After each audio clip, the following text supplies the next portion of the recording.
Hello, Ducks fans. Welcome to another episode of the Quack Report. We are live post Ducks game. And not even just that, post Ducks win. First of the season. The Anaheim Ducks are undefeated. Yeah. 82-0, here we come. Not say that anymore. What's that? Said how long until we can't say that anymore? Saturday, maybe. No, I don't know. I'm trying not to be the Debbie Downer. Ducks win. That was fun.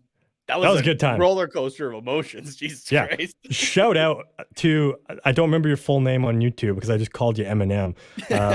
I will find it here. I will find it. Yeah, but man, big shout out to him. When the Ducks were down 4-2, and Nate and I were like, is this going to be how it's going to go? Like, we're getting outplayed or getting outshot. Not great.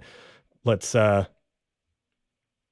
it was just, you know, we were down, and he was like, nah, 5-4, let's go. Then the Ducks scored, like, moments later, make it 4-3. A little later, Ducks scored again, 4-4. And then we're like, oh, okay. And then, yeah, he put 5-4 again in the chat, and then here we go. He even called it. He called Terry as the winner, too. He said from Zegras, but, like, I mean, come on. Close enough. I'll take it. Yeah. Man, if you can predict Gibson gets the primary assist on a Troy Terry goal, like that's spectacular. But oh man, you know what? We'll get to that. We gotta take a step back. We gotta calm for a sec. There it is. Yeah, we were just talking about it. Megawatt and Maestro, Eminem, who single-handedly manifested this comeback when we were down 4-2. Thank you, there it is. My dude. Oh man, that's we owe it that's to good you. stuff. Yeah. Oh, I love it. I love it. Good stuff. Yeah, man, what a roller coaster of a game.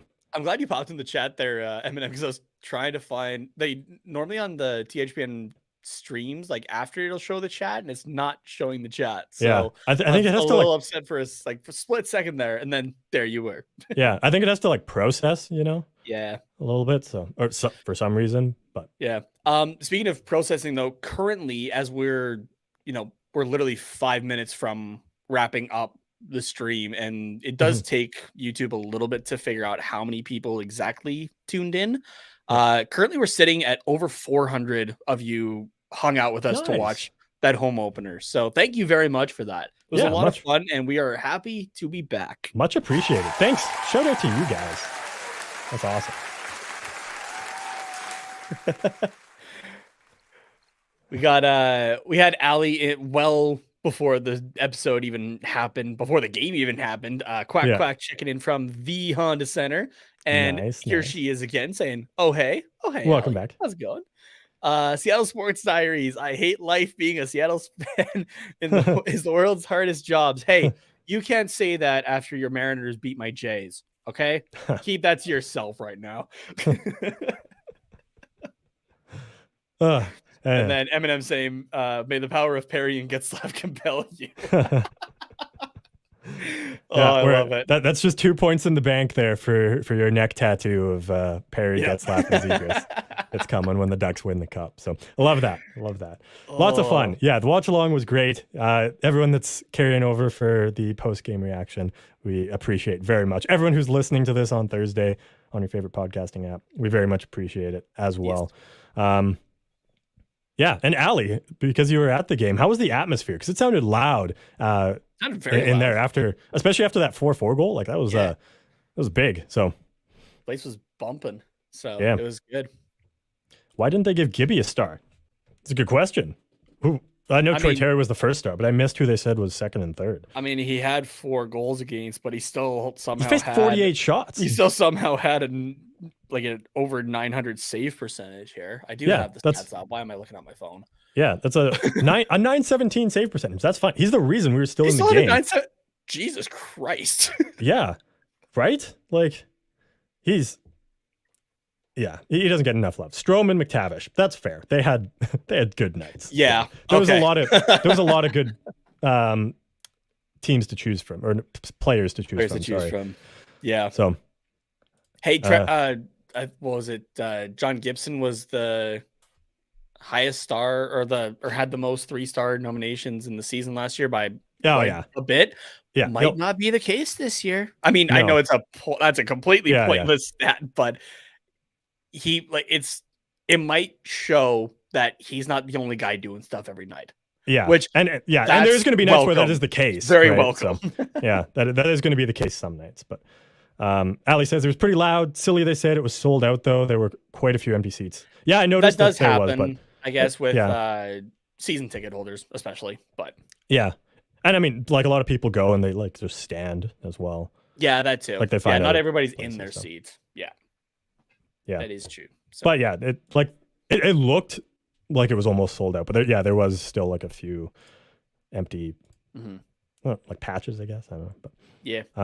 What else we got here from Seattle Sports Diaries? Lots of good from the Kraken though tonight. Yeah, that was great. I thought they played really solid. I mean, 48 shots. It's hard to be mad about that, right? Yeah. 20 dumb mistakes in the first period alone.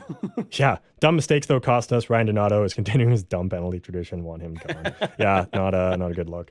I mean, it's easy to shit on Grubauer, right? But like to be fair, I think he played really well until the last 10 minutes. Is that when comeback kind of started? Yeah, I'm just checking. 9:56 is when Vetrano made it 4-3. Yeah, like he looked solid. So I mean, it sucks that had to happen in the first game because like that puts doubt in his mind. He let in the first shot too, which puts doubt there. Like I don't want to see him have a horrible season, right? Because like he's a good goalie, but I do just for division wise. yeah, of course. But like it's gonna be tough for him to like mentally bounce back from that. So it's tough.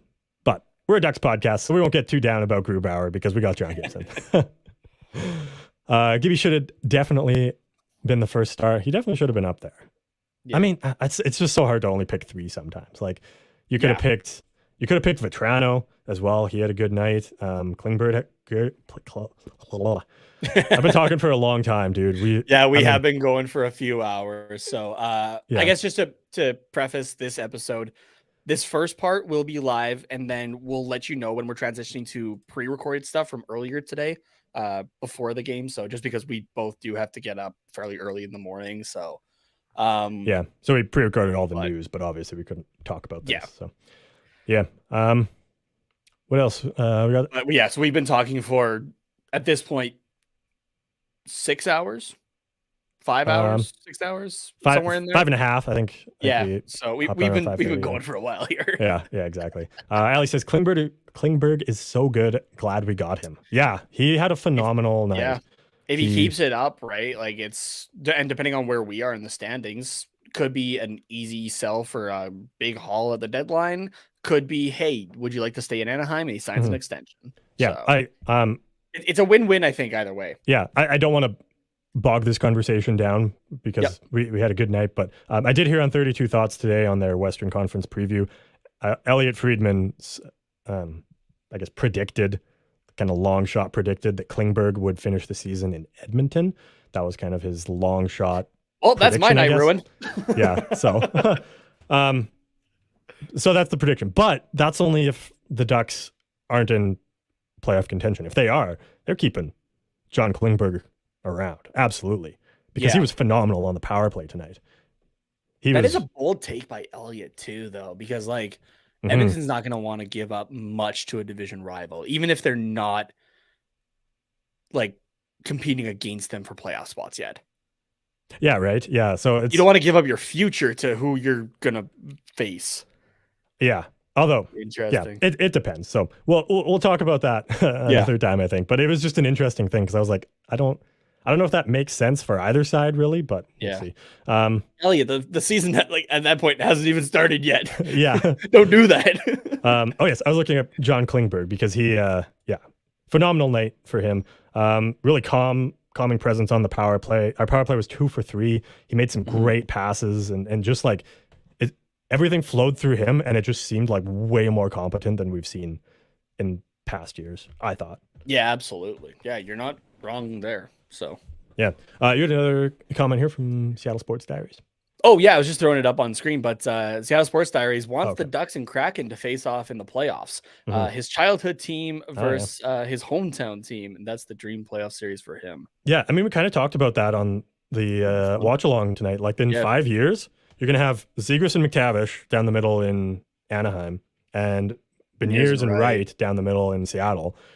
Those guys are young now, but they're going to be so talented. I mean, they already are talented guys, but like they're going to be just absolutely nuts in 5 years in this Pacific Division. And I think a playoff series between these two and a playoff rivalry, maybe. I give it 4 years. These teams meet in the playoffs in 4 years. They don't like each other. And then year 5 is just chaos. Okay, so season 8 and 9 of this show is when we're going to have the Kraken and the Ducks against each other. Yeah, I think so. Yeah. All right. Sounds good. It seems far away, but that was also like half a degree ago for me. So, and that's about half. Well, that's about a third of. We're about a third of the way to there now because we've done 3 full seasons. So yeah, fair 9 enough. will be another 3 and then another 3. But fair enough. Yeah, quick math. Anyways, not here for math. But someone else, I guess, who's been around. Oh, okay. Yeah, go for that. Yeah. Oh, yeah, sorry. If Gibby ends with a 933, he can be on the Nectat as well. Nice. I love it. Someone else who's been around for a while. Marcus is chiming in with a hey. How's it going, Marcus? Haven't seen you in a while, buddy. Yeah, good to see you again. Hope you're well. Stay away from Klingberg. Yeah, I would much prefer him on the Ducks. Carter's already got the hate for Drysdale. We've established this. No. Timestamp that as a hockey oracle predictions. Oh, good idea. Yeah. Yeah, I mean, this game was a ton of fun to watch. Like we said, in the last 10 minutes. The first 5 and the last 10. Yeah. And I mean, it's not even that it wasn't exciting. It's just like the Ducks weren't the best team. Like we saw some, I don't want to call them growing pains, but like we saw, I mean, yeah, we'll call it that. That's a good way to describe it, I think. Yeah. Cause like, it's game 1 of the season. Our team is still very young, and we have a ton of new guys that are still probably trying to figure out their role in the roster, I guess. And like a lot of them are veterans, like Klingberg, and like he knows what to do night in and night out. He knows he's going to be on the power play. Strome knows he's going to be second line center and a role model for Mason McTavish. Vetrano knows he's just being brought in for depth scoring and leadership in the locker room. Like those guys know their role, but they still need to fit in with the team a little bit, I think. So it's going to be, there's going to be some rough nights, I think, for the first couple weeks. But then as the new guys settle in, as the rust shakes off from the season, as Zegras decides, oh, you know what? This is my second season in the NHL. How about I do something cooler than the Michigan? Like, and Mason McTavish was like, oh, I'm not playing in the WHL anymore, so I'm just going to like put up more goals than Austin Matthews. Like once that happens, give it 2 weeks, then we're good. Give it 2 weeks. I'm down for it. I'm 100% down for it. Maybe not the last couple of things, but once the team becomes like more of a team, then we'll be good. We won't have that awful lull in the middle where we have to bank on our buddy Eminem here. Yeah, manifesting a 3-goal comeback every night. Yeah. Oh man. What were some other highlights for you tonight? Other highlights for me, I know we kind of talked about it a bit, but John Gibson for a good chunk of this game, I'll say. I hope I can say this a lot more than I did last year, but John Gibson was a major factor in this being a win for the Ducks. Yeah, like we talked about already, 44 saves on 48 shots. I think it was 21 against in the first period. And yeah, a 917 save percentage. And I am trying to pull up his stats from tonight specifically here. Yeah. Gibby did help us here, sure enough, with a 1.06 goal save above expected. So there was one that he just absolutely robbed, which good because we only won by 1. We went to overtime, right? Yeah. He doesn't save it. So, we're not even going to overtime. So yeah, and try to take a look here. Yeah, a fair amount of honestly all types of shots. 30 low danger, 9 medium, 5 high. And that he faced, you mean? Yeah, that he faced, and luckily, 3 of those goals were considered high danger. So yeah, they were good shots from the it wasn't circles, really right? Yeah, it wasn't really any weak ones necessarily. Yeah, Gibson had a strong game. There were a Mhm. couple times where, like, I know I commented, like, he really seems like he's flopping around, like, in a lost way, right? Just like Yeah. for a split second, just forgot how to goalie almost. Yeah. Which that terrifies me because we know John Gibson like can be a very stable guy. So when he starts really flopping, that's when I'm like, crap, like something's gonna happen here that we don't Mhm. like. Yeah. But yeah, managed to push through it and yeah, uh kept that team going there. So Mhm. and yeah, taking a look at the yeah, we're back for another season. The shot maps are back too. A lot of yeah, you can see a lot of high danger, like good chances for the Kraken, but the Ducks getting their chances too, between or like below the hash marks there. So it was good. Mhm. The Ducks shots are a lot more spread out comparatively, I think. Just like by the Yeah. looks of it. But they did manage to get their chances there for sure. Um now You said most of the Kraken's chances were like low danger though, which is generally the case, right? But you said it was like yeah, 30 some It low was danger 30 chance. it was 30 low danger chances, but a lot of those are looking like they're either coming from it would be Gibson's left, which we have touched on before quite Mhm. a bit. It's his left side that does seem to be kind of the weaker side. Yeah. And I'm counting 2, 4, 6, 8, 10, 11 chances in front of the crease between the like below the hash marks. So there were definite Yeah. chances right on the doorstep there, which the defense does need to improve on, but it is hard to not have those chances be there when you're on the penalty kill for a good chunk of the game, right? Like we talked Yeah. about like I think it was what were the final stats for that? Three of the four goals were power play goals for the Yeah. Kraken tonight. Kraken If was if Kraken had the 5 power play opportunities as well. So yeah. So I don't know if that's again, it's one game. We'll have to see kind of as the season goes on if that's the Kraken's power play is really good and we don't need to worry as much about the penalty kill or if the penalty kill is the issue there and it's early in the season. So yeah, from what I remember, um the Ducks penalty kill is a lot of newer guys, so there could just be like it a does seem to be it's some communication growing issue. pains, kind of like we talked about. Yeah. Let's So see, because Daily Faceoff has the penalty kill units now. First one was Grant, Silverberg, Fowler, Shattenkirk, so not concerned about that one. And then Lundestrom, Jones, Bolio, and Kulikov, second power play unit. So both good defenders, Bolio and Kulikov, but there's probably a communication issue there between those two together and then them with Gibson. yeah, that could On be. that second So, unit. And from what I remember, a lot of the Kraken power play goals came in kind of the second half of the power play that they had, if I remember correctly. yeah, I kind of remember it going that way too. One more thing here as well. You know, we love the deserve to win-o-meter as well, Mhm. combining all of these stats together and who theoretically would win this game out of 1,000 simulations on moneypuck.com. Man, yeah, the Ducks pulled 2 points out of their ass early in the season. Mhm. 85.5% of the time out of 1,000 simulations, the Kraken are winning this game.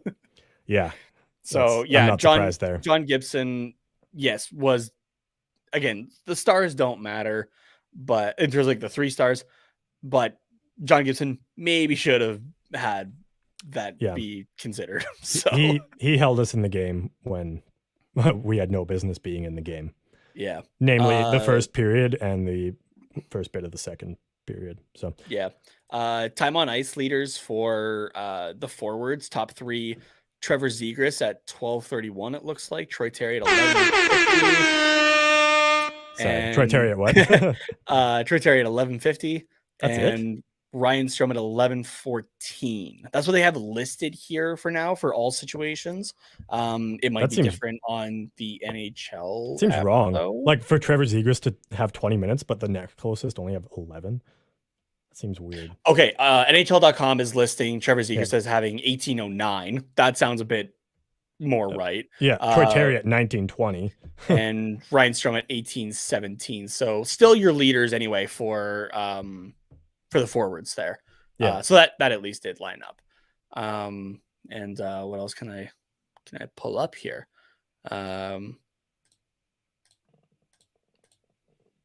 Yeah, and I mean, you were talking about is not liking me there. That's okay. You were talking like 10 medium danger chances, or yeah, is that what it was? Or no, it was 10 chances from in front of the crease, right? Yeah, I could count like the circle chance. Yeah, the chances. Yeah. So, but I mean, when you think about it, like almost 50 shots for the Kraken in this game, like 20% of them from right in front of the net. You put that onto like a 30. We'll go 36 shot average because I think that comes out to a nicer number. Well, 7.2, which, all right, we'll go 35. 7. Yeah, there you go. So like that's 7 would still be a lot for like a more normal amount of shots per game, but like it's not still not totally what you'd like to see maybe. Like so the shots looked like for Gibson at least it was coming high from like the middle to left side, but low on his right side quite a bit, which does make sense. Seattle does like their left side, especially. They do have, that's where they seem to have the depth to me. Mm-hmm.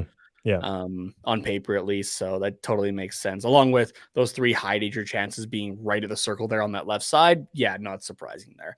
Mm-hmm. We can even take a look at who those are from. And that, that one's a goal there. Burakovsky, yep, makes sense. Bjorkstrand and McCann, all of those left side guys. So 100% makes sense. Mm-hmm. Yeah. So, I mean, there's improvements to be made, but overall, like it's an improvement. Just this one game is an improvement from what we saw most of last year, I would say. Yeah. Because even when we were on that big winning streak, we were like, oh, like this is good. Like we're winning games, but look at this shot map. Like this isn't. Yeah, things aren't looking great here. Like there was always something where it's like, this is a statistical anomaly kind of thing. Like what's going on? So, and like we still have a little bit of that in this one. Like, we won 5-4 in overtime. That's great. But like there's a lot of things that could be cleaned up. But it's game 1. Yeah, it's game 1. Hopefully game 70 or 80, right? Yeah, hopefully it does get cleaned up and we continue to go up from here, right? So especially considering last season how it ended, the only place you could go up, hopefully, or could go is up, hopefully. So Ali brought this up a few minutes ago, and I just want to touch on that. That Comtois fight was nasty. Guys throwing a few haymakers there. It was looking good. So and not just because either. Like he was shooting to kill on those ones. There was one punch that came Comtois' way that I think he's lucky that it missed because that would have rocked him pretty good. But he might still be on the ice. that was a good tilt though. It was good to see. It's good to see some, because again, like especially after like last year, right? Like where it was Delorier protecting guys, but there wasn't a whole. It didn't feel like there was a whole lot of emotion out there sometimes. Yeah, and so like Comtois even coming out swinging in game 1, that feels good already. So there's a lot of positives to this game. Yes, there's a few downsides, but again, it's game 1. Things can get cleaned up in those respects at least. Yeah. Nathan Beaulieu, I believe, is like a fighter from what I remember. And hockeyfights.com, who posts some great clips of everybody's fight, I don't know if they just don't have their site updated yet for I guess 21-22 was last season. No, we're good. Sorry. We're good. He had 3 fights last season. In the NHL. And he only played like 20 some games. Yeah, exactly. So he fought Tanner Jeannot in October of last year. And that would be a tilt as well. Jeannot is not a small dude. No, not at all. He fought somebody Joshua in St. Louis. I don't know who that is, in December. And then Brian Boyle in Pittsburgh in January. Again, another not small guy. Yeah. So, I mean, we talked. This will kind of, I guess, be a bit of a spoiler for the pre-recorded part of the show, but we talked like why Bolio over Mahura for sending them down on waivers, and Mhm. and I think that, I mean, not that Josh Mahura didn't fight either, but if Bolio is that guy and is that grit on the back end, like maybe Yeah. maybe that's the advantage there. I don't know. I really don't know. Josh Mahura fights. Oh yeah, no, he's only fought once, and that was in 2016. So That was a while ago. yeah, for some reason I thought I remembered more. And Oh, he's not too old of a Sorry. guy either. No, and sorry, that was in 2016. That was with was he with Red Deer, or was he with Regina? I think he was on Red Deer. Oh, like still playing juniors. Yeah, so this was in junior. Was his? Oh dang! I didn't know that they tracked that even. Yeah, apparently. That's awesome. I gotta go. Okay, junior tilts are something different. Now I know I gotta go watch those on that. Yeah, right. On hockey fights. Yeah, exactly. So, I mean, great to see that emotion from Comtois. But yeah, I think you're right. I think that was something missing from last year, and I think that could be good to have this year. So, yeah. Going back to when we were talking about the penalty kill, we have some solid penalty killers. It would be nice to see them perform like the World Juniors. Oh, excuse me. Mm-hmm. Faux show. And Eminem also saying, Ducks got a bit of rust. Got to get some oil in the gears to get them moving. Yeah, exactly. Gotta agree with you there. And I'm on Lol. Welcome back. Good to see you again. Saying, call up Zellweger now. That'd be great. Let him have his time in junior. It's all good. He'll be here soon. He'll be here eventually. Yeah, it's all good. All good. We also had Fel Floria here. Gopedo saying hi from Oahu. Our D is suspect though. Yes.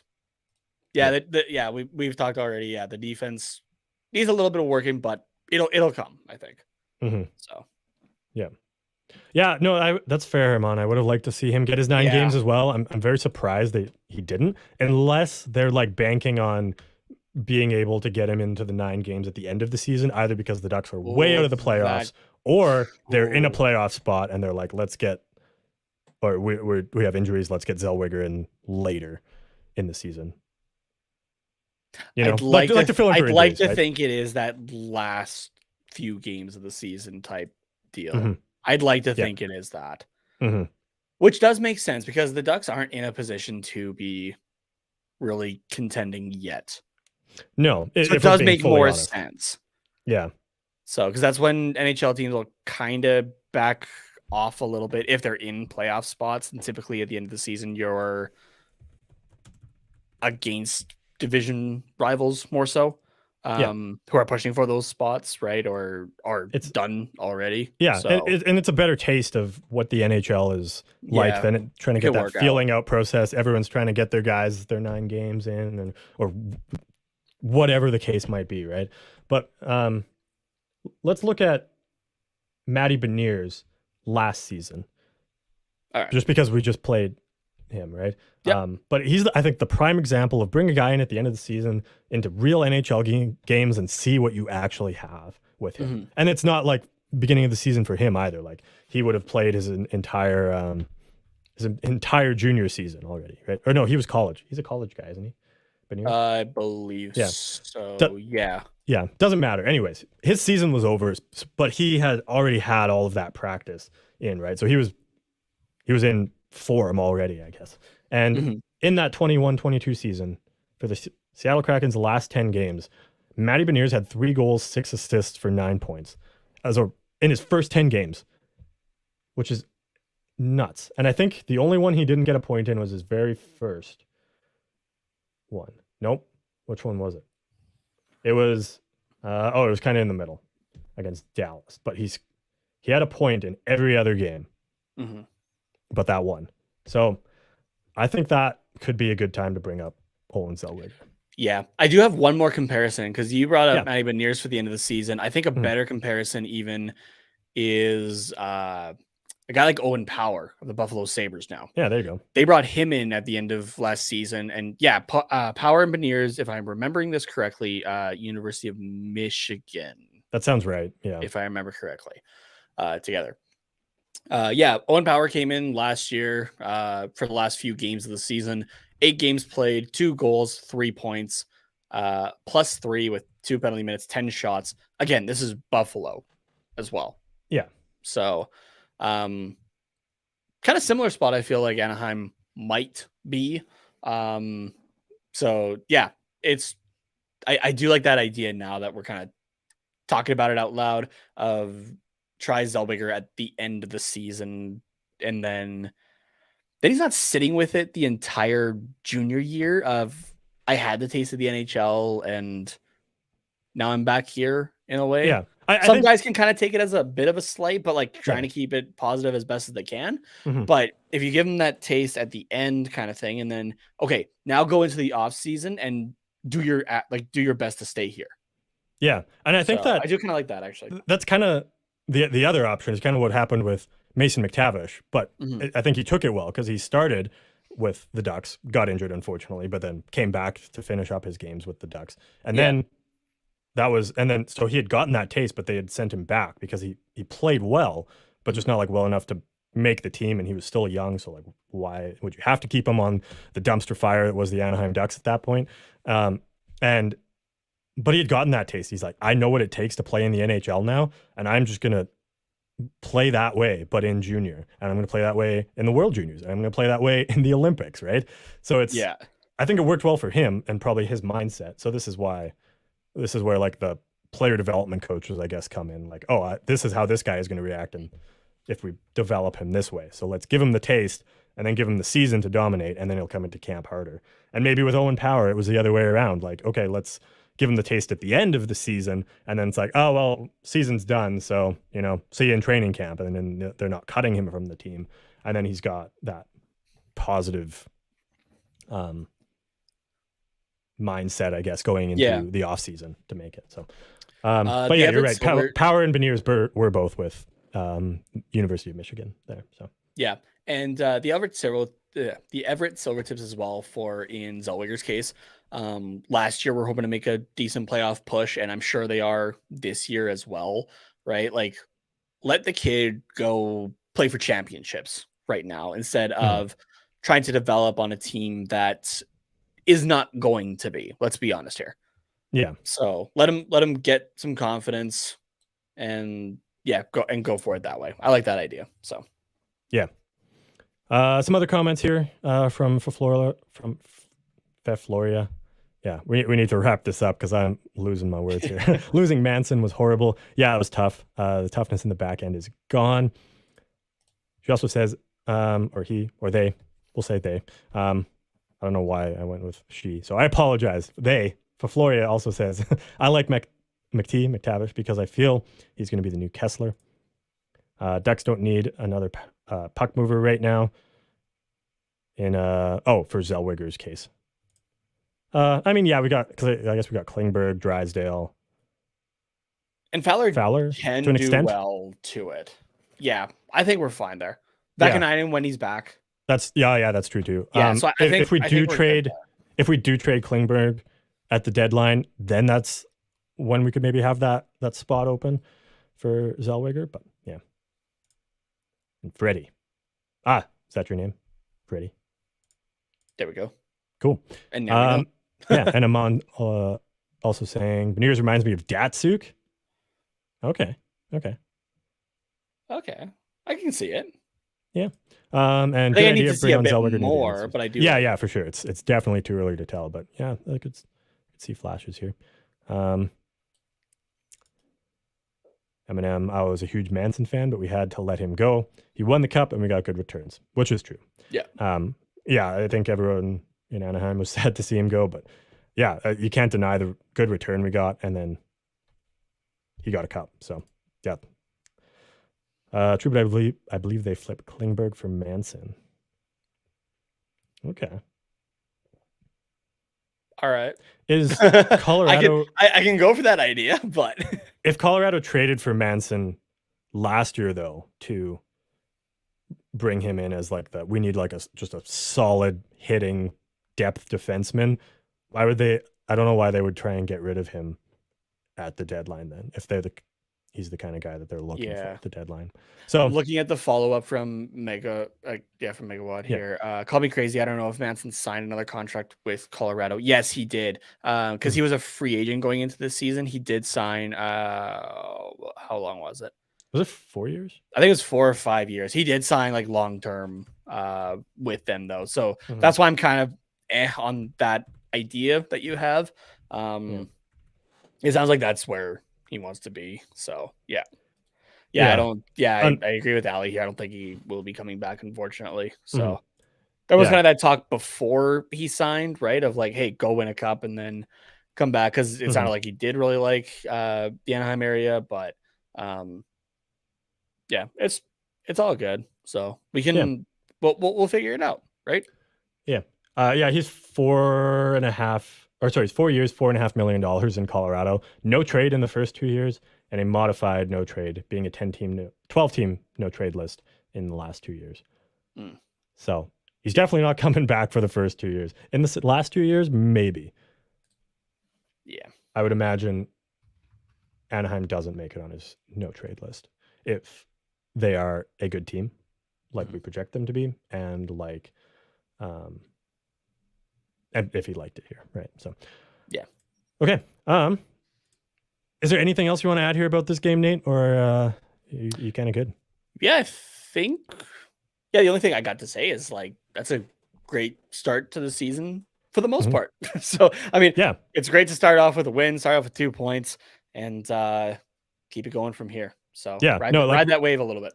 Yeah, we talked about things to improve on, right? But like, there's also a lot to be happy about in this game, which we maybe didn't talk too much about in this episode, but we did talk about on the watch along. And actually, no, we did talk about it here. We got on the hype train for all the guys like Terry, McTavish, Gibson. So yeah, we're good. We're all good. Okay. Yeah. Well, I think we'll take a quick break. Well, for you guys will get a quick break. We're going to take off and we'll play the pre-recorded part of the episode now, where we'll talk Ducks news, we'll preview upcoming games, all that fun stuff that you know from the Quack Report. Again, the watch along was a blast. We hope to do more. We'll let you guys know. And be sure to tell your friends if you like that as well. But yeah, we hope you have a good night, and we will past versions of ourselves. We'll see you on the other side of the break. All right, take care. Hockey fans, it's finally time to hit the ice again. And thanks to DraftKings Sportsbook, an official sports betting partner of the NHL, you're in for the season of a lifetime. New customers can bet $5 on any team and get $200 in free bets if they win. Maybe you want to take the odds on Mason McTavish winning the Calder Trophy for Rookie of the Year this year. He has the second best odds on DraftKings Sportsbook, behind Matty Beniers of the Seattle Kraken at plus 500. And if that wasn't enough excitement, you can turn small bets into bigger payouts with same-game parlays. Combine multiple bets like which team will win, how many goals will be scored, and more for your shot at an even bigger payout. DraftKings is safe, secure, and reliable, so you can deposit and withdraw your cash whenever you want. So, what are you waiting for? Download the DraftKings Sportsbook app now, use the promo code THPN, bet $5 on any NHL team to win their game, and get $200 in free bets if they do. Again, that's code THPN, as in the Hockey Podcast Network, only at DraftKings Sportsbook, an official sports betting partner of the NHL. Minimum age and eligibility restrictions apply. See show notes for details.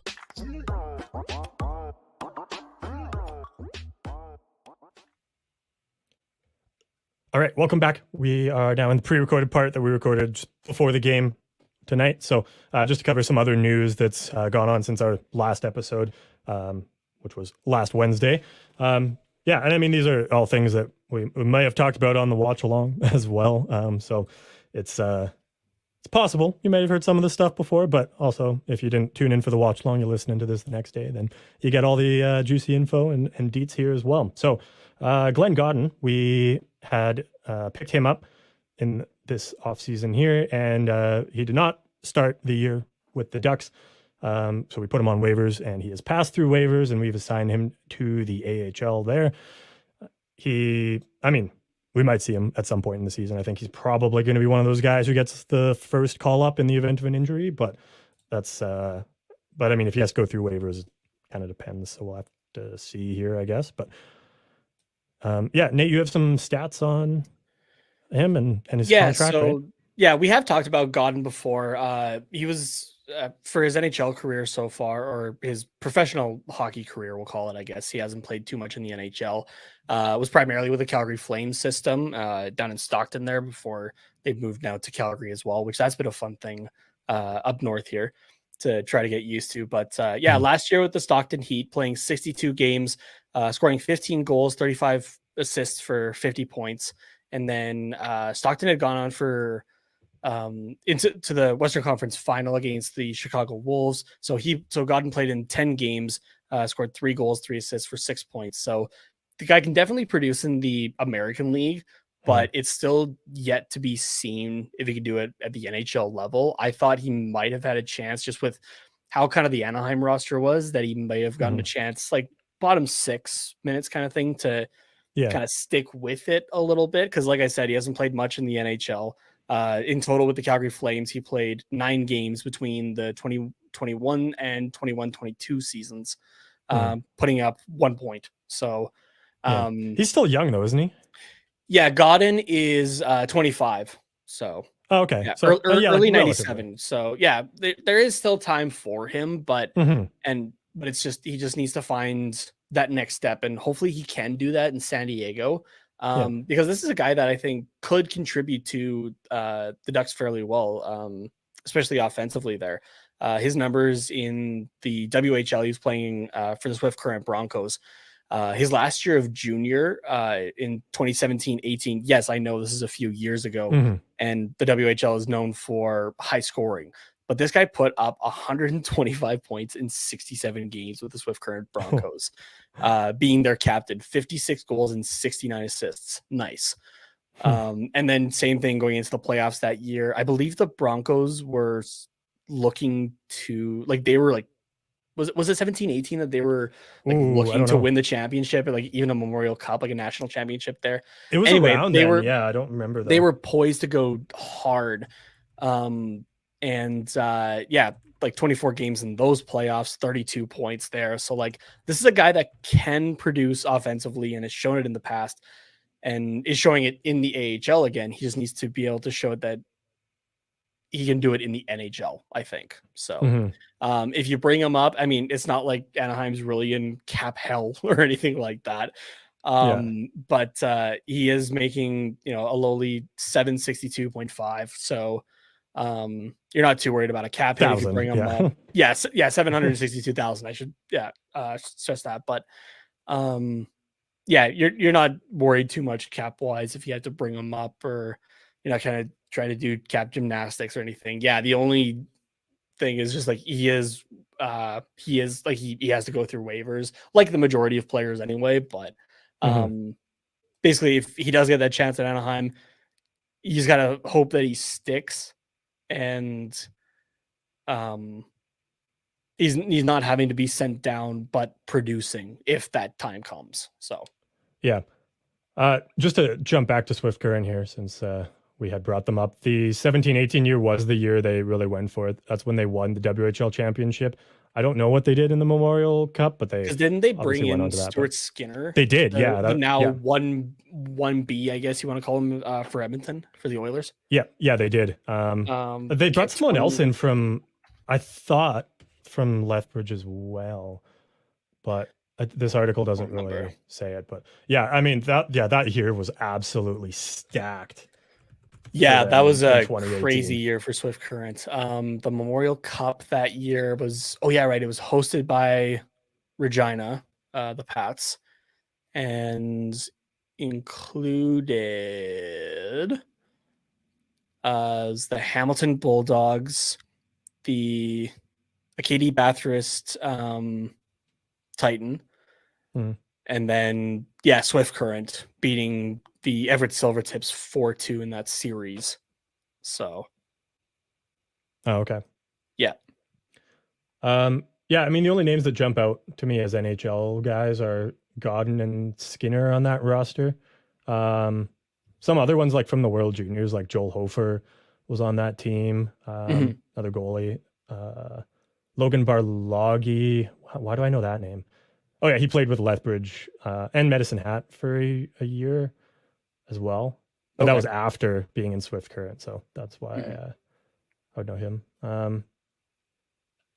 Yeah, so I mean, like a lot of these guys are still young, so you might not hear of them. But I mean, like it was a disgusting team Yeah. in Swift Current that year. Yeah, it was.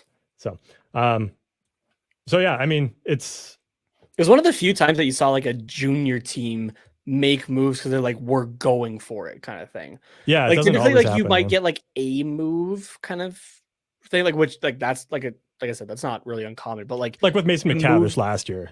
Like he was on yeah, a nothing team, and then he went to a team that was like, we're gonna win it this year. But like yeah, it was coming from a nothing team. Like if you're one of those middle teams, then you probably hang on to him because most teams make the playoffs in the CHL. yeah. But So Stuart Skinner was going from Lethbridge, who Swift Current and Lethbridge met in the conference finals. yeah, And so yeah, like and I do remember, I don't remember what the trade was, but that was a big trade, I remember. it was a big And deal. but yeah, like Swift Current making multiple bigger moves in a go for it thing. Like that's not really seen in junior hockey too often. So it was No, a big deal when they did that. yeah, they traded. Yeah, so the Stewart or the Stewart Skinners, the Swift Current Broncos acquired Stewart Skinner, captain of the Lethbridge Hurricanes, Giorgio Estefan, Right. and then in exchange for, and also forward Tanner Nagel, in exchange for goaltender Logan Fladell, a rookie Logan Barloggy, forward Owen Blocker, and defenseman Matthew Stanley. So like there was a lot of moving pieces. Oh, and a Yeah. first round draft pick in the 2020 WHL draft, and a third round pick, and a conditional second. So there was a lot of shit. They were like, we don't care. We want this guy, and this guy. Just we're gonna Yeah. keep adding pieces on until your eyes light up. Like, Until you're fine with it. Yeah. So yeah, which is rare, very very rare. So Yeah. but yeah, going back to Glenn Godden, like he's probably going to be one of those perennial AHL guys that only comes up every so often to fill in for injuries, does a fine job and gets sent back down. Every like system needs one of those guys. So I mean, he's not going to be like a staple of the Ducks bottom six for the next 5 years, but No. we'll probably see him here and there, and he'll be well loved, I guess. Yeah. I would That'd be imagine, nice for him so. to have a little bit of a following there. Oh, for sure. Yeah. Yeah, it does look like he's at least for cap friendly, it looks like he's at the top of the depth chart there for centers. Oh yeah, I'm So not surprised. Yeah. Yeah, yeah, we've looks absolutely ravaged that farm for the last couple of years. So. Yeah, looks to be like him, Chase DeLeo, and Danny O'Regan then. Yeah. Yeah, no, So. that makes sense. So what oh no, Braden Tracy's a winger, right? Braden Tracy is a winger, yes. Yeah, okay. Left wing. Yeah. Gotcha. Yeah. Is he slotted to be with Glenn Godden there? It doesn't have the lineups for the minors. Oh, okay. Just kind of Gotcha. like But is he like top of the depth chart? Braden Tracy? Okay, maybe not for the minors. It goes by depth necessarily. I could be totally wrong on that because Braden Tracy is at the bottom of the near the bottom of the forwards there. Interesting. So, yeah. but he is one of the higher paid ones. So yeah, this is why we need the Gulls Report podcast from that the Ducks are putting out, because it's I have a better idea of what that is. There. So, yeah, yeah. But I mean, the point I was trying to get at was if those guys are on a line together and kind of become a good chemistry pairing, Godden and Tracy, then potentially if Braden Tracy makes his way up, then that could be Godden's opportunity to get back into the NHL if he's got good chemistry there. But that depends on Braden Tracy turning into a stud as well. So yeah, we'll see. Yeah. Anyways, that's 10 minutes on Glenn Godden there, so we can probably move on from that. leave it to us to just like start talking about the WHL again. Well, yeah, I mean, it's one of the leagues we know like super well. So like when we can make that connection, we turn it into like two Jeff Merricks, and then like all we can talk Yeah, about is like, exactly. oh, I remember this guy when he was in junior, and this good old what's the Gatineau guy or something, or what's the team that Yeah. he's always Yeah, on about? It's not Gatineau, I think Gatineau. Is it is Gatineau? another, or Guelph. Oh no, Guelph. That's what it Yeah. is. Yeah, yeah. He knows like everybody who has ever like said the word Guelph. I swear to God. Yeah, exactly. Like, My big thing for the junior hockey tie-in, especially last year with Colorado, was like everyone's talking about like Darren Helm because of his game winners, and I'm just like, mhm. I fucking remember watching Darren Helm in the old Medicine Hat Arena. Yeah, right. So Yeah, good times, good times. Anyways, moving on here, some more roster moves. Well, we were lucky with Glenn Godden, who didn't get picked up off waivers and got to assign him to the AHL. We did unfortunately lose Josh Mahura to the Florida Panthers. Josh Mahura being around the club here for 4 seasons, 79 games up with the big boys, 20 points in those games. I mean, he was a solid staple on the back end when he was healthy and we when we needed him to be. But yeah, so like I'm kind of upset to see him go because that it definitely makes our defense worse, I would say. But yeah, it is looking a little sparse right now, especially with, I mean, this part's pre-recorded. At the moment, is still unknown for Vakanainen. There hasn't been any information really since he was released from the hospital a couple yeah, weeks ago. I mean, I would imagine they're being very careful with Yeah, him. at the time of this pre-recorded part, at least, he's still out, along with John Moore is still out as well. So Mhm. that's why you have your top 6 going into opening night being of Cam Fowler, John Klingberg, Dmitry Kulikov, Jamie Drysdale, Nathan Beaulieu, and Kevin Shattenkirk. So Yeah, I would have liked to have, nothing against Beaulieu whatsoever. I would have liked to have Mahura as that 7th option, right, to fill because I in think for he's that. Vakanainen Yeah, if he is going to be out here. But yeah, Nathan Beaulieu though is still a good option, can play both sides as well.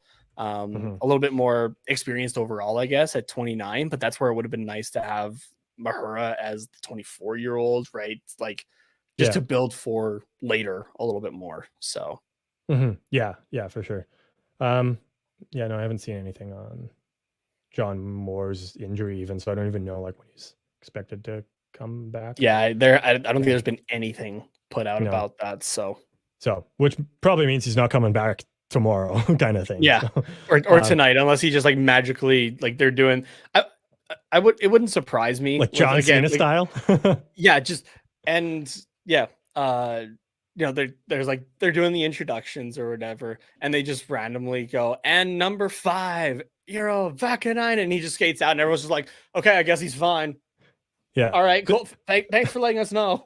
They save it to the very end and they're like, and your 22-23 captain, number 5.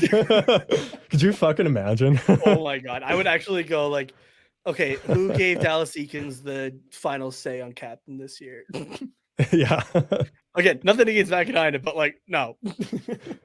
Yeah, you're not giving it to a guy who like literally came at the trade deadline. Yeah. What did I say? Tread deadline? Something like What? that. I don't know. I don't know where I was going, but the You trade said deadline and something played in like gibberish. My Yeah. gibberish is a little off, but like I couldn't really understand that. Yeah, he's like Vakanainen hasn't even like played that many. Oh god, spelling back. It's Thank Finnish, you. so it's a hard name to spell. Well, yeah, there's just too many A's, but yeah, he played like 14 games with us last year. Yeah. Like there's no way you're giving him captain. Out of his 29 for last season. So Yeah. So yeah, but all anyways. just fun hypotheticals. Yeah. Anyways, Josh Mahura, sad to see him go to Florida. We did get Brett Leeson from Washington. Is that where he came from? Yes. Why am I not? Yeah, okay. Yep. We did get him. He was a forward. He's a name I've heard before at least, so that's a good sign, but I don't know much else. So This is where I us. come into this is where I come into play. Yeah. Drafted 2019, second round, 56th overall. 23-year-old, 6'5", 225. He's listed as a right winger. This is a big dude. Oh let boy. me tell you. Yeah, that's last year he split time between the Caps and the Hershey Bears. I'll go AHL, NHL. So his Hershey Bears numbers: 31 games played, 6 goals for 13 points. And then with the Caps, 36 games, 3 goals, 6 points. So he's still trying to find his footing offensively, it looks like.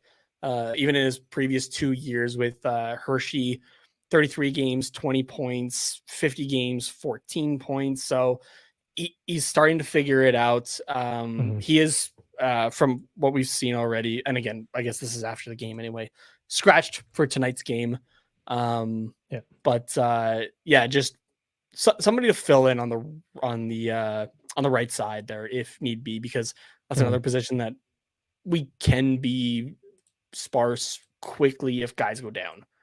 Oh, for sure. We saw that last year, even just with Silfverberg out for a while, right? Like, it's a big hit. Silfverberg wasn't playing the greatest before or after the injury, but like he definitely helped having a little bit of depth there. So yeah, no, absolutely. So those are the waiver claims and moves as they relate to the Ducks there. There was obviously quite a few guys going up and down just over the last couple days as opening season rosters got finalized there.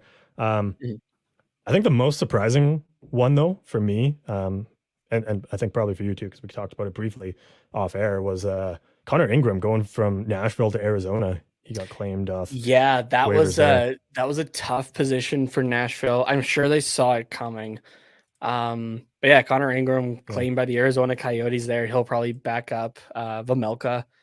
And because who was it projected to be behind Vejmelka in Arizona otherwise? They picked up somebody else. I don't remember who it was. I was just in the process of pulling up their info. But where are they? In the minors, they have John Gillies. Right, that's who we were thinking. Yeah. They claimed someone else though, didn't they?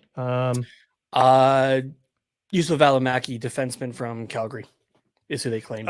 There was a goalie though, wasn't? Oh no, I'm thinking Ottawa claimed a goalie from Hellberg from Seattle. Oh right, yeah, okay. Because I remember the goalie community at least was like, okay, how can I get my custom order times this fast? Because I think it was like a day or two later after he was claimed, Brian's was already posting his brand new custom set of pads. Like oh really? Not like a stock graphic, like a very nice, like it's like the front profile basically of like the Spartan helmet on the Senators logo. But like within a day or two already, like those are getting posted and everyone's just like, how can I get that instead of like the 6 to 8 month window? Like, yeah. But yeah, I mean, that's him and Vejmelka, I think, are going to be a sick tandem it'll be interesting. A couple of years there. So the rest of the team this year, yikes, but still going to be better than Chicago, we think. So oh, definitely. Yeah. There was something else I wanted to yes, because Arizona was one of the busier teams in terms of waiver claims and stuff, and I thought there was another one, Connor Ingram, and then Yusuf Valimaki. Oh, Jonas Johansson. That's who else. They claimed him back in September. Yep. Is he not a goaltender? Oh no, yeah, he is. He was with Colorado. Cap Friendly still has him with Colorado, so that's weird. They're going to be trying a bunch of different guys, I feel like, and a couple teams are probably going to be going, hey, we want our goalie back if they have to go on waivers. Yeah, they actually, so yes, Jonas Johansson was supposed to be the backup, but now they've placed him on waivers as of today.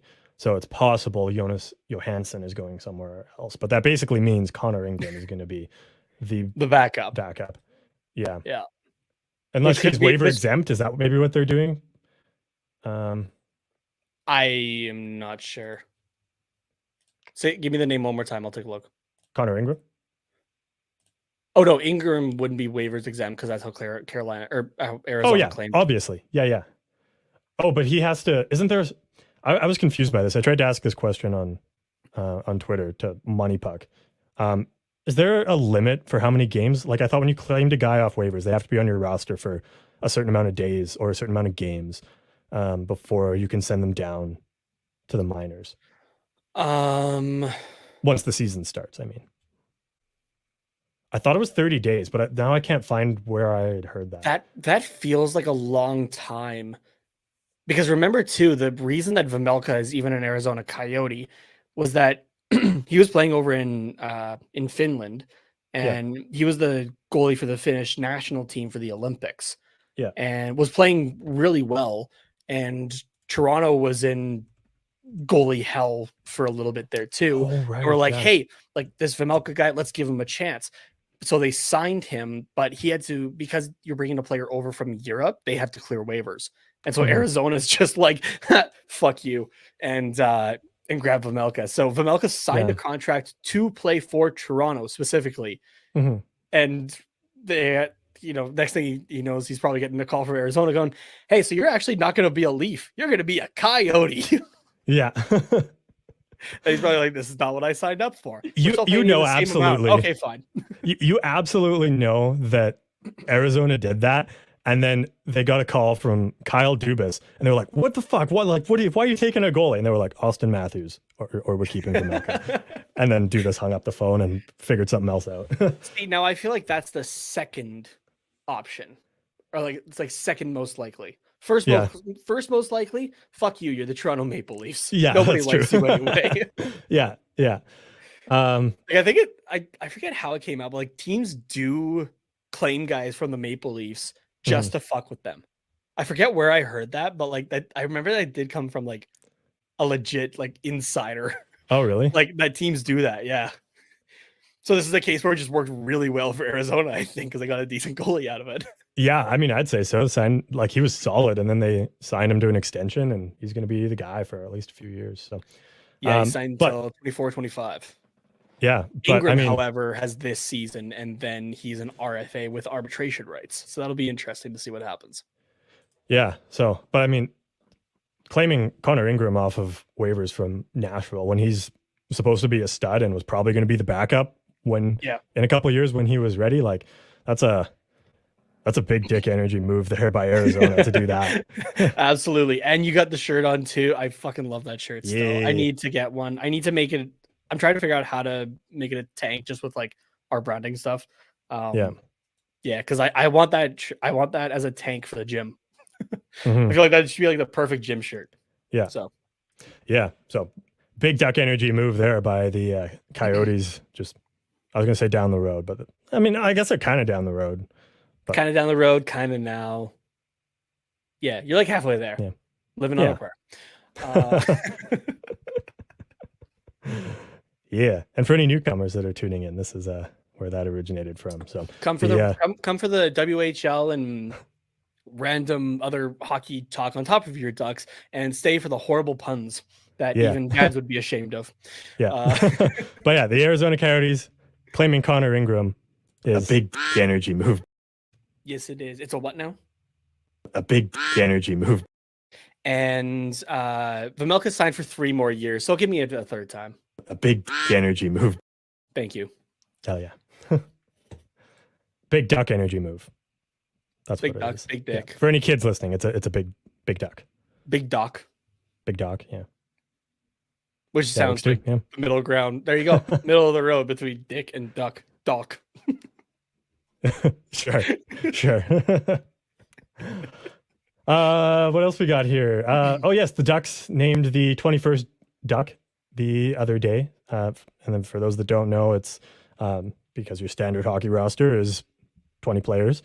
The Ducks name a 21st, which is kind of like a guy or a person, I shouldn't say guy, person that they bring around the team to like various events, and is like, I don't want to say mascot because that seems like downplaying it, but like in a way they're like another face of the Ducks. Ambassador, yeah. That's a better word. So I do have the description of what the 21st Duck is. Oh, that's perfect. That's way better than me just like trying to pull out the right words from my brain. So ambassador is a good way of putting it. The 21st Duck honors a fan who embodies characteristics such as perseverance, character, courage, and inspiration, or is a fan who is making significant contributions to the community. Mm-hmm. Yeah. So this year it's 10-year-old Ethan Baroldi, and he was born with a heart condition and also with a rare blood condition. And I'm not even going to attempt to say the names because they are very medical and I will do very bad at them, but obviously very sad. So he's had to have multiple surgeries. And this kid's like already 10 years old, but he is a huge Ducks fan and a huge hockey fan. Oh yeah, here it is. Fourth surgery. He had his fourth surgery in 2020, like his fourth heart surgery, which is like wild when you're, I guess at the time, 8 years old. So yeah, the video that the Ducks put out kind of announcing it and showing Ethan meeting the Ducks and that kind of thing, said that before he was 2, he had already recovered from a stroke and 3 separate heart surgeries. That's insane. And in 2021 joined the junior Ducks, like and is actively playing hockey. Good on that kid. That is awesome. That's I mean, that's an inspiration. Like this kid loves hockey and like he's not gonna let anything stop him from doing that. So like it's just it's awesome to have like just like a kid like that who's just like so fun around the team. Like it's got to be fun for those guys. It's great for the kid because he's like loving life. He's meeting all these cool NHL players. Like he's probably trying to get Zegras to teach him how to do the Michigan so he can whip that out in minor hockey and just absolutely toast every other 10-year-old. But like, so like, it's just like super cool. But yeah, so it's awesome for the kid. It's awesome for the team. I mean, like over the last few years, they've had like adults do it as well. And like, it's not limited. They're a lot of fun. So like so like they do like interviews, like either with the guys in the intermission or like they're interviewing players. So they just get like cool opportunities that way. And like, I would love to see this kid like interview Trevor Zegras or something like that. Cause like, I think that would be a lot of fun, but he did say Zegras is his favorite player. So I'm sure we'll see one at some point. So yeah, have him on the podcast with Zegras. That'd be great. I'd love that. So, and like the little bit that like they were interviewing, were interviewing him because it sounded, they had played it up that he had done something else. I think it was. And then they were having a couple of the guys come out to tell him. Yeah. He does better with the English language than I am right now. Let's put it that way. So yeah, he speaks very well for a 10-year-old. So like not saying that like 10-year-olds don't speak well, but like he speaks like an adult almost. And like the short little clip that we had. So I'll be honest, I haven't watched the video. I've like read about this kid, but I haven't watched the video because I just like haven't needed a good cry like lately. So like I've just been like saving it for when I need one of those.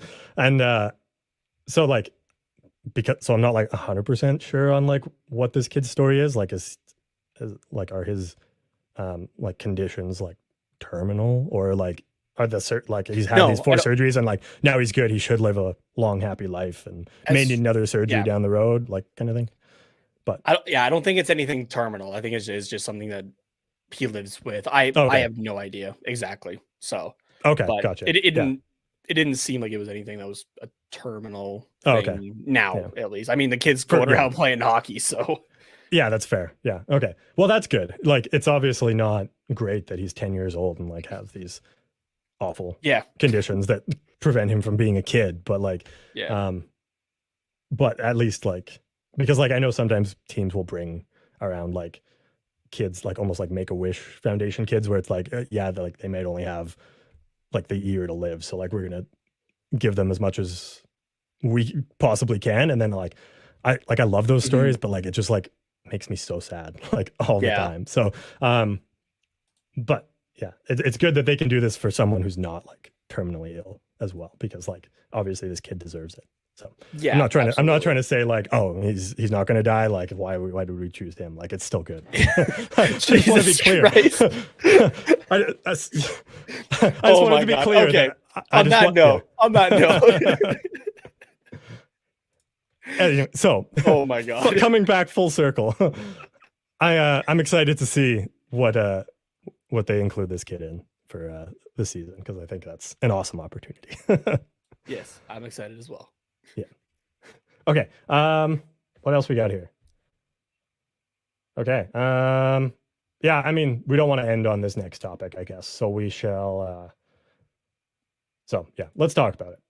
We know this is a U.S. based podcast with it being the Ducks, but we live up here in Canada, the good old Great White North, and I mean, I'm sure that people have heard about it. It's kind of a global Oh yeah, it's news definitely situation been for making, yeah, hockey. it's been making headlines.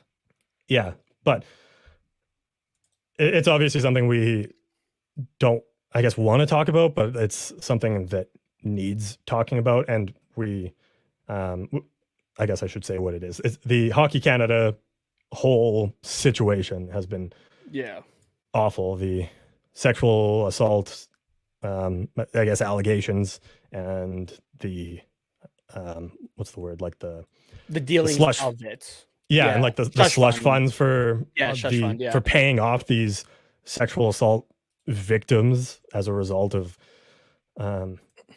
young male hockey players doing all of these awful things, and the CEO and board members like kind of trying to sweep it under the rug seemingly. Like, it's been awful to hear about, and it's so shameful, but and so we're not going to get too much into it, because guys like Rick Westhead or like reporters like him and Katie Strang of The Athletic, like, they're doing a fantastic job with, pushing and trying to get as much information from the people that don't want to give the information as possible, and putting together really solid articles. So if you pay for The Athletic subscription, like, you got Katie Strang. If you don't, it's definitely worth it to get, just for her articles as well as the other ones, because they're very well written.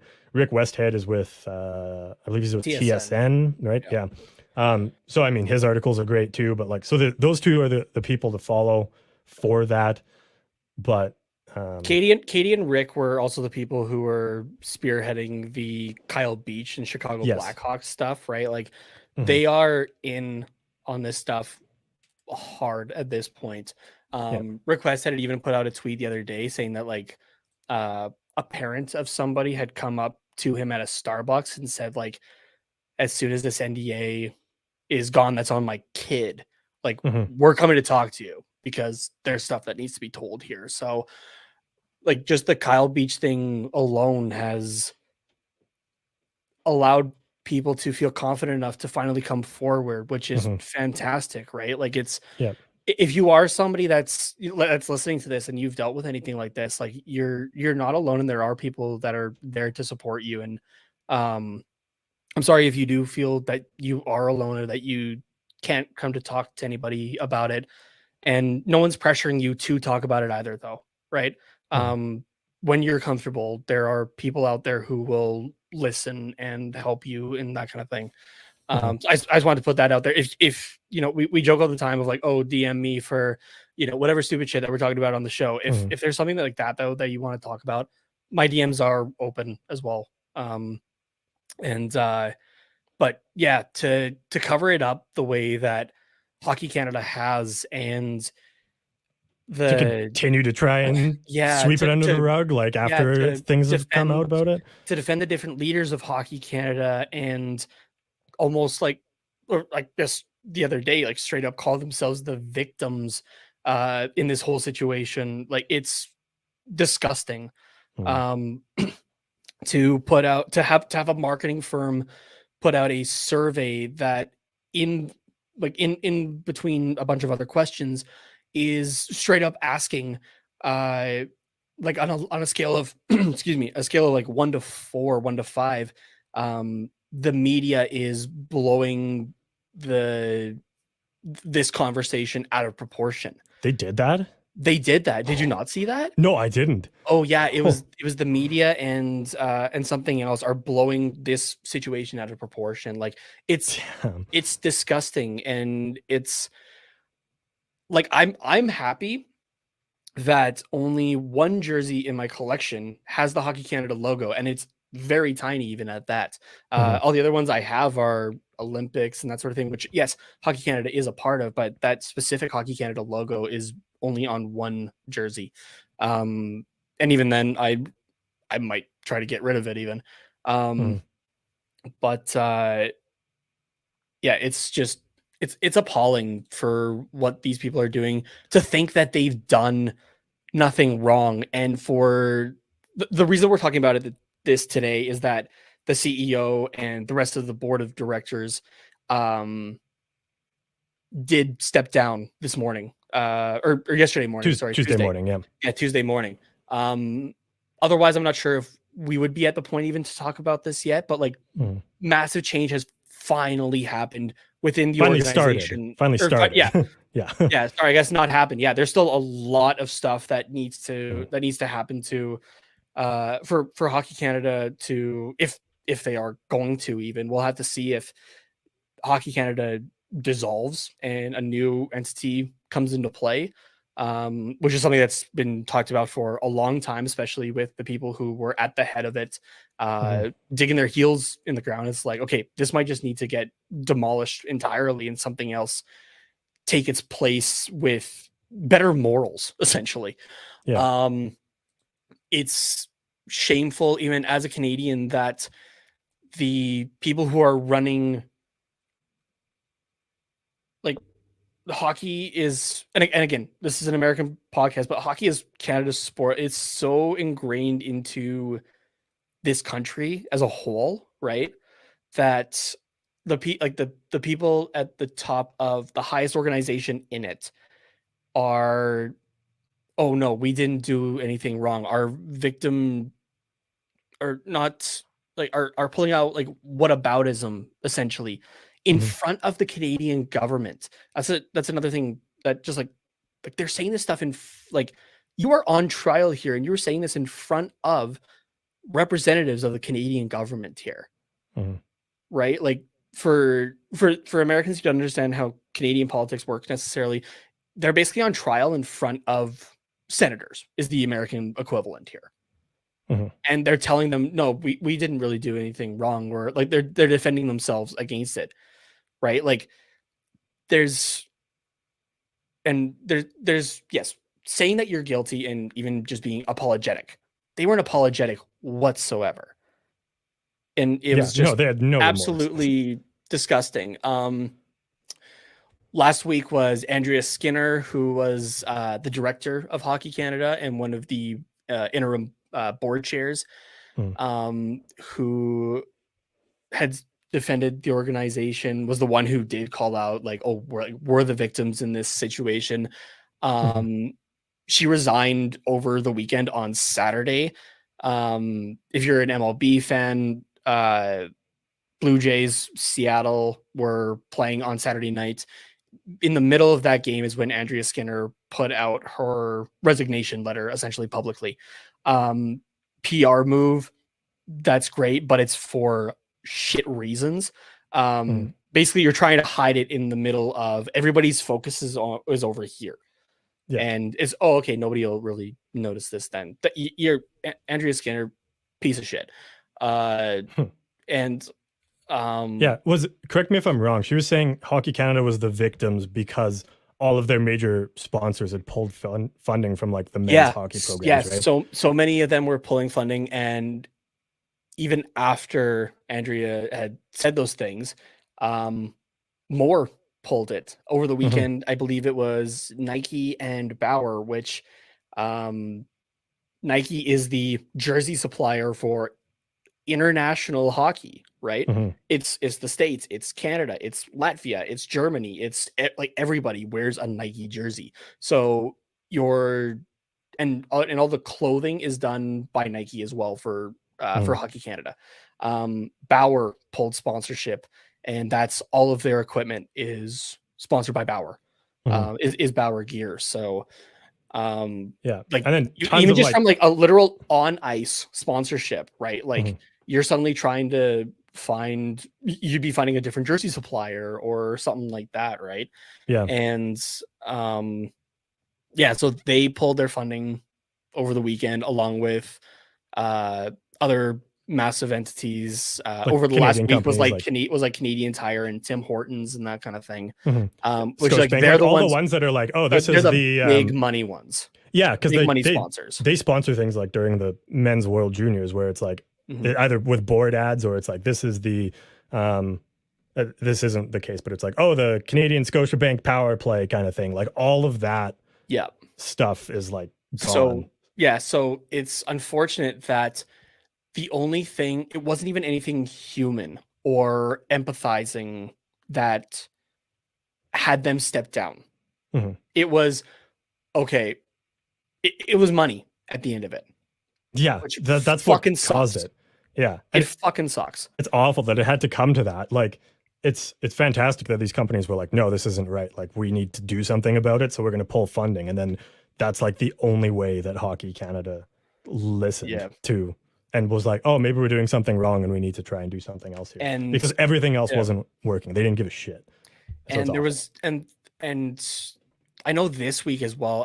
I believe it was this week. Last week was a blur, I'll be honest here. For a multitude of reasons, but I believe it was last week was a second fund came to light that was used for these sexual assault cases that were brought to them, to just like to sign NDAs and that kind of thing to the actual victims of what's been going on. Yeah, a second one came out, and it's still. I think it's been, again, look at Katie and Rick's articles for this. I'm trying to remember a lot of this stuff to the best of my ability. I believe it has been confirmed though that like those funds were funded by player registration across Canada. For every like time minor you hockey sign, registration. Yeah. every time you sign your kid up for hockey, I think it's or it said it for Quebec at least, $3 of every registration is given to Hockey Canada. $3 doesn't sound like a whole lot, but think of the amount of kids that play hockey, especially in Canada, right? That adds up very quickly. Well, because every small town has at least one minor has a hockey hockey club. team. And then the bigger ones have like 6, 10. Big cities have like the whole minor hockey leagues of like, and South Calgary has 30 teams. Yeah, North that's house Calgary league to has rep like, leagues as well, right? Yeah. So it's it adds up. Like it's probably billions of dollars. And it's still unknown, I think, currently, if sponsorship and any government funds, whether federal or provincial, were used to pay off any of these victims, essentially. So I believe that's still being looked into currently. Something else that I had just seen as well before we went on air was that with the CEO and board stepping down, they are looking into as well any severance that may be paid out and where that money is coming from as well. So. Yeah, they're definitely going to be under the microscope for their shady accounting there. Fucking rightly so. And absolutely. There are still people that we need to hear from as well. Like Carter, I know you're an Oilers fan, and I know this is a subject around doesn't the matter. Oilers, I don't know. It doesn't matter. Yeah. But Bob Nicholson, who is the owner, right? No, Daryl Cates is the owner. I don't remember Bob Nicholson's. Oh, right, and he's had his own things in the last while too. But we're not getting into that. No, he is the president and CEO of the Oilers Entertainment Group, which is like the company that owns the Oilers. That owns the Oilers and multiple other things. Yeah, and I think Daryl Cates is the owner of that, so therefore owns. Anyways, he's Bob Nicholson was the.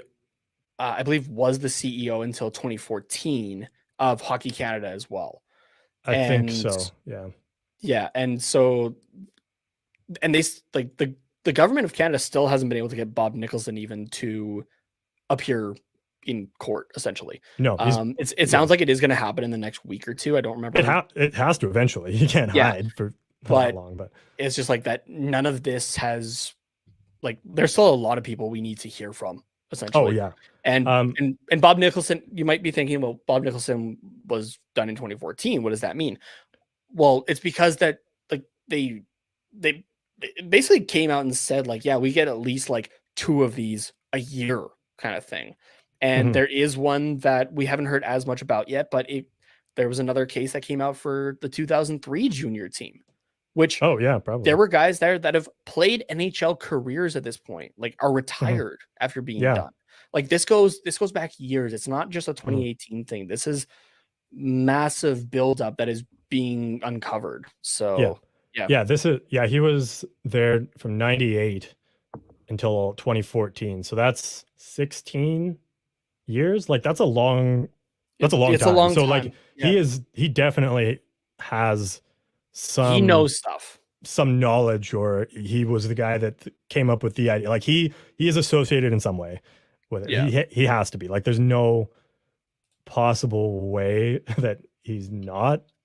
I don't think, unless this is like a master plan by like the vice president or something. Like it's like Yeah. I guess you never really know an innocent until proven guilty. But like if you're around that long,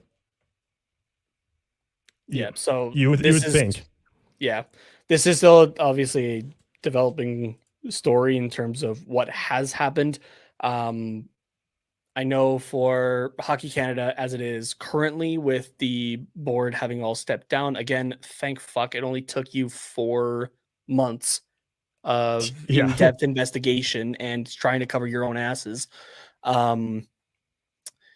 There will be a interim management committee until a newly constituted board, I hope I said that right, appoints a new CEO as well to lead the organization, and a election is being held on December 17th for those positions. Hockey Canada had put out a statement. I haven't found the statement yet, but they say that the current board will not seek re-election. So, which is good. Yeah. I mean, it definitely seems like things are moving in the right direction. Like we'll obviously have to wait and see like if the results of this election actually lead to anything different. Like these are all good things to say and good steps to take, but there's definitely still a lot of work that needs to be done at this point. So yeah, I guess this kind of feels like the middle of the whole story, I guess. So I guess that's kind of why we're talking about it. And then we probably aren't going to talk about it again until things are resolved, hopefully for the better. At least we'll it's sad to say that we might just be at the start of all this. Yeah. So this could go on for a year, 2 years. One more, yeah. Or more. So yeah. So I mean, we don't have to talk anymore about this, but it's definitely something that I think should be brought up. And obviously, with this being the start of the NHL season, like there's lots of other things going on in the hockey world that can kind of make it so this gets just lost in like the media cycle, I guess. So so I guess we just kind of wanted to bring it up and say that this has been going on. Positive steps have been made, but like let's not just forget about it now. So so yeah, that's, I guess we just wanted to make sure it's still out there, I guess. Yeah. At least that was my thinking of it. So yep. So 100%. Yeah. Yeah, I mean, take a sharp left turn here and get into some upcoming games for the Ducks. Did I do okay? Did I keep myself relatively calm? Yeah, you're good. Yeah, you're fine. Yeah, no, I'm proud of you. We have had discussions off air about this, and you see me get pretty heated about this. Yeah. Yeah, for sure. So, yeah, Ducks have one upcoming game before our next episode, which will come out on Monday. We're going to be back to 2 episodes a week now that the regular season has started. So, yeah, Monday, look for that to drop on your favorite podcasting platform or on YouTube. The video will be out. I think last season I generally scheduled the video for like in the afternoon. I'll probably just make it for the same time as the episode, which is like 3 a.m. Eastern time, midnight Pacific. So yeah, look for the video on YouTube if you are one of the people that prefer to watch the video versions of the episode. It won't be live streamed on Sunday or Monday or anything. It's just gonna boom, there it is, kind of thing. So, yeah. But in between now and then, we'll have one game, which will be Saturday at New York, which will be 4:30 Pacific time. Remember, it's a Saturday, so they can do. I guess that's 7:30 New York time. So that's, yeah. I was like, why is that such a weird time? But yeah, 7:30 New York time is 4:30. 4:30 Pacific. Yeah. So, yeah. Let's see if the Islanders have changed. I don't really think they have. Yeah, I mean, the lineup looks pretty similar to last year. It's kind of just everybody's a year older and theoretically a little bit better than they were last year. Yeah, even their goalies are the same. Barzal's going to have a nice extension kicking in next year. Yeah, for sure. So I mean, there's really nothing to talk about in terms of lineups. Usually first matchup of the year, we like to go into the like the lineups and rosters and stuff, just be like, oh, this person's moved, this is how the team's going to look compared to last year. And like, you kind of just know what you're getting from the Islanders at this point. You're getting defensive hockey, probably a 3-2 game, and Lou Lamoriello That's it. didn't really do a whole lot except hire No. a new coach because Barry Trotz is like, okay, see you later. Yeah, exactly. So that's Which that is something we forgot about on our preview, actually. There's a couple things I was looking back and I was like, oh, we forgot about that. We forgot about that. Oh, shit. Yep, that might change yeah. I things. mean, it's hard to cover it all, but I still feel yeah. fairly confident with my picks. But it's like, for sure. yeah, Yeah, that might be a factor, though. So yeah, it's things that might have swayed me, like, oh, I'll move them up a position or down a position, but generally not. Where did we have the Islanders? We both had them, I think, in the playoffs or close to, right? Because we both said they were kind of going to. Or no, I think I had them just out of a playoff spot. Let me double check our Twitter because I did post the graphic of it yesterday. Oh, okay, yeah. Let me find it here. Yeah, and you had the Islanders in 6th in the Metro, and I had them in 5th. Oh, okay. So we both have them missing the playoffs. Just out, yeah. More than likely. I think now that I think back on it, my rationale for that was that it's not that the Islanders got worse, it's that they didn't do anything to get better. Yeah, and everybody got better around them for the most part. Yeah, and like, yes, last year we talked about them being like top of the division, and then they had that big long road trip and COVID hit them, and they just got the shit into the hockey stick for the whole year. But so like theoretically they should just be better again, but like also was kind of the in-between time of when they got COVID and that big long road trip to start the season. Was that kind of also just the true colors of the New York Islanders? Like, are they just a good team on paper? But they were playing better at the end of last year, but it'll be interesting to see for sure. Yeah, and I mean, new coach will help too, because it's possible like that, they just weren't living up to their potential, and the coach is all they need to mix some of the lines up and get the chemistry going better, or like change the system. So I don't know, it's hard to say, but I mean, I kind of like our chances against the Islanders. Like, I think this is a very winnable game for the Ducks. Mm-hmm. Like, I think it's an even matchup, I guess I should say. So, and how many times did we say that last year? Not many. And it's not going to be many this year either, I don't think. So, yeah. So like I said, I feel like this is just going to be a good 3-2 game. Like, John Gibson's going to be in good form.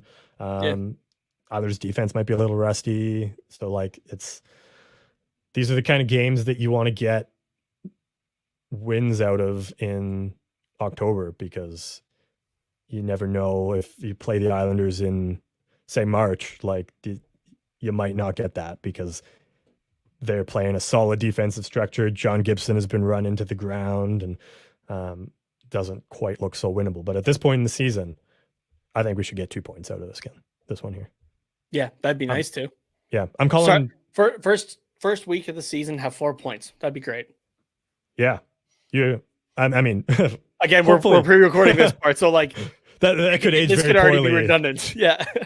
Yeah, I mean, fucking an hour, like the Ducks could be down 3-0 already. Like, it's God, I hope not. That would be a horrible watch along. Yeah, I would not be a fan, that's for sure. But yeah, I mean, I think 3-2 for this game. No, I'm going to say 3-2 later for the Seattle Kraken. So I'm going to say 4-2. Anaheim wins this one. I'm waiting for a couple weeks so we see what everybody is before I give you any predictions. I'm just gonna hope for a Ducks win. No, you got to give a score. That's the fun. What you're gonna go only predict scores when you think you're gonna be 100% right? That's lame. Okay, fine. 3-1 Ducks. There you go. There you go. I'm not sticking by it though. Oh no! I used to write these down, and then we would talk about them like the next episode, and I've given up. It's just whatever the score is. I'm just gonna go. Yep, that's what I thought it was gonna be. Yeah. Every once in a while, we get like wild, and we're like, "Oh, 6-0," and then it happens, and we're like, "Oh, remember when I said that?" But like, otherwise, it's just like, this is for fun. Yeah, exactly. We should. You know what? No, I'm starting a sticky note. We're writing it down. Yeah, we're doing. The time of recording, we're not even at game 1 yet. Yeah, I know. So here, we'll rate Seattle. Oop. Oh my god. And then we'll do that later. We'll do that on the watch along. But New York Islanders. I said, what did I say? I said 4-2 Anaheim. Yeah, I said 3-1. And Nate said 3-1 Anaheim. Okay. Yeah, we're gonna do a tally this year. We're gonna see how we do over the 82 game season. As a collective or individually? Um, kind of both, I guess. Okay, sure. Yeah, like we'll see if I'm just like a prediction god and I get like 60 out of the 82 right, and you only get 40, then that'll be cool. But otherwise, we'll also keep track If you of got if one of 60 us got it I right. would be very impressed and go, okay, you can send me whatever Oh the yeah. scores are that you think, and I'm gonna bet on them. Oh, absolutely. I'm gonna start doing like those bets as well if I do that well, but because usually I'm way off. But Yeah. yeah, that's my prediction here. So, yeah, I mean that's upcoming games, just the one so far. Probably John Gibson in net too for the Ducks, I would imagine. Yeah, it's early in the And seasons though. yeah, run him into the ground, tire him out before November, and then let's see what happens. Make our way for Bedard. Well, yeah, I mean that's literally what happened last year. Is like he was doing fine in October, and then the whole team settled in early November, and we were like, oh yeah, this is good. American Thanksgiving here. We were on like a 10-game win streak or 10-game point streak or something. We were looking good, and then nope, fucking crashed and burned. We were top in the division. Do you remember that? Yeah, and we sat there for a little bit. It wasn't like a one-night thing. Yeah, exactly. Like we went into the season like, you know what? We just want to see some fun from the young guys. Like there's very few expectations for this team. And then that quickly changed on that big win streak. And we're like, playoffs or bust. And then we busted hard and not in the fun way. And then we were just miserable the rest of the season because we got that taste of greatness. But we would have just been happy if the Ducks were mediocre for those 10 games because that's what we expected. The best way to describe it is it wasn't a long-term relationship with a playoff spot, but it wasn't a one-night stand either. It was kind of like your summer fling. Yeah. Yeah, it started as a summer fling in July. You caught feels in August, and then you were just miserable all winter. Yeah. That's exactly it. And it ended by October. Yeah. Except instead of July, August, September, October. It was October, November, December, and then January. We were like, fuck this. Yeah, exactly. Who's number one in the draft? Shane Wright? Ah, fuck. That's not good. That's what it was like. Yeah, exactly. Okay. What's quacking?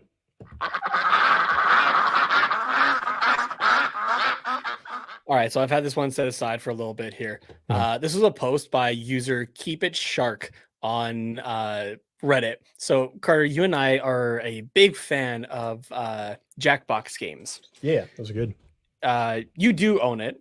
I don't. I have a couple of them, yeah. But I love when I get to play it at friends' houses. I'm that guy, I guess, for this. Yeah. And one of the games that we have played in the past though is Tico, right? Where you design the t-shirts. Oh yeah, and somebody will, write kind of something and you kind of match them together. And you match a picture with the words. With the words. But you don't, but they're separate. So someone comes up with a bunch of words and someone comes up with a bunch of pictures and then you put them together in funny ways. Yeah. Or I think the AI puts them together. And then you vote on which one's the one you want to move forward. Oh, right. Yeah. And then you get points off. Yeah. Yeah, that's right. Yeah. So, so Keep It Shark had posted this to the Jackbox Games subreddit. I woke up this morning with a slight hangover and buyer's remorse. Also, I've gotten shirts from Tico before that I do actually wear. Because you can buy them. That's right. Yeah. I am very grateful that they were there to help. I'm tagging this as a meme, but this was really the response, and I love it. So the email that this person sent out, subject line, Jackbox Tico shirt order, subtitle, a plea for mercy. To whom it may concern, I played Tico last night with a group of friends and had a wonderful time. However, this was aided by the use of alcohol, and upon waking up, I suddenly remembered that I had ordered a t-shirt of a minion with giant tits and the saying, live, laugh, lactate. And while I can't argue that this is a good use of $20, I don't think it's in y'all's best interest to print it. I also know it will never see the light of day. My order number is yada, yada, yada, and I would love to cancel it if possible. Thank you so much for your time and consideration. I can only hope you're willing to throw me a lifesaver from the ruckus waves of my own poor decisions. Is there a picture of this? There isn't, unfortunately. No. So they actually canceled the order? Yes, so then there is a Oh. reply from Jackbox as well, saying, "Hi, sometimes we need to live with our life choices, whether intoxicated or not. However, Mr. Jackbox is a merciful bald head and has agreed we can cancel your order. You'll receive a refund in 3 to 5 days through the method of purchase. On a more personal note, this is the greatest shirt I've ever seen." We had a chuckle. We had I a can't chuckle. believe there's not a picture though. Yeah, I mean, so I guess we thank you. can't show this because it's going to be on Yeah. YouTube, but like, We had a chuckle, so thank you for enjoying our games and sharing that joy with us. Best regards. Yeah. that's good. That's very good. That's good stuff. I know we have made some dastardly shirts on that shit. Oh yeah, there's been some real cursed stuff that's come out of Jackbox, but yeah, it's and there's been a few times where I'm like, do I want to buy this? Like, I mean, I'm never gonna wear it, but it's funny. Yeah, something to wear around the house. Yeah. And then we turned one of those into a t-shirt that you can find on the tqrshop.myspreadshop.com or .ca. Carter's wearing it right now. Big D energy. Yeah. Watch me turn that into a sales pitch. Perfect. I'm kidding. That wasn't actually a Jackbox one. I should run with that though from now on. You should. Yeah. Yeah. Yeah. Somebody drew that on their phone and we just printed it off. Yeah. Okay. Well, yeah, I think that's about it for this part of the episode. Because we're time travelers, we will see you in a few hours for the first half of this episode. You're gonna confuse everybody here. Oh, I know, it's fantastic. Yeah, which will be at the beginning. Why am I explaining? You guys know what's going on already, and I don't need to explain it to myself because I also know what's going on. So this is the weirdness of doing the end before the beginning. Yeah, I know. Like, I don't get how people write books like that or like movies. I feel like some people are like, "Oh, this is how it needs to end," and then they like go backwards. Weird. Yeah, I don't get it either. Anyways, we will see you on Sunday though. Yes, that's true. Monday. Yes, we'll see each other on Sunday to record this. Yeah, oh my God. Yeah, there we go. Yeah. See, it's hard. It's hard. It's weird. Yeah. I think last year, every time I said, we'll see you guys on Sunday for another episode. And it's Monday. You guys don't see it till Monday. We'll see you on Monday. Yes, see you on Monday. But in the meantime, if people want to get in contact with us, at Quack Report Pod on all of the socials is where you can do that. Or at HockeyPodNet is where you can contact the network. If you guys want to talk about WHL trades and how fantastic Glenn Godden is with Nate, where can they do that with you? You can tweet at me at Tatenhomas, TATENHOMAS. Perfect. And myself at Carter_Potts, POTTS_97. I would love to hear some WHL trades that blew your socks off as well. That's not the phrase, but whatever. And yeah, we'll see you guys on Monday for another episode. In the meantime, have a good one and go Ducks go.